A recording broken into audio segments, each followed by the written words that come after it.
టీఎంసీల నీళ్లను తరలించకపోయే ప్రాజెక్టులు వాళ్ళు పెడితే చంద్రశేఖరరావు నిమ్మకు నీరెత్తినట్లు ఉంటే నారాయణపేట నియోజకవర్గంలో గవినోళ్ల శ్రీనివాస్ అని ఒక సామాన్యమైన రైతుతోని green tribunal national green tribunal చెన్నైలో కేసు వేయించి ఆ ప్రాజెక్టుల మీద స్టే తీసుకొచ్చి ఈ ప్రాజెక్టుల్లో అనుమతులు లేకుండా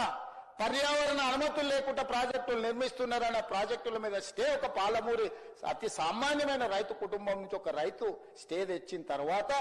మేము గగ్గోలు పెట్టి లొల్లి పెట్టి రాళ్లతో కొడతామని పాలమూరు జిల్లా రైతులు తిరగబడ్డ తర్వాత ఆ పిటిషన్లో రాష్ట్ర ప్రభుత్వం ఇంప్లీడ్ అయింది అధ్యక్ష.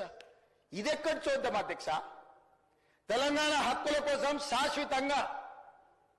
మనకు అన్యాయం జరిగే నిర్ణయాలు ఆంధ్రప్రదేశ్ తీసుకుంటే ప్రభుత్వం కొట్లాడాల్సింది పోయి ఉద్దండులైన న్యాయ కోవిదులను పెట్టి అడ్డుకోవాల్సింది పోయి వదిలేస్తే ఒక సామాన్యమైన పాలమూరు రైతు నేషనల్ గ్రీన్ ట్రిబ్యునల్లో కేసు వేసి స్టే తీసుకొస్తే పర్యావరణ అనుమతులు ఇవ్వని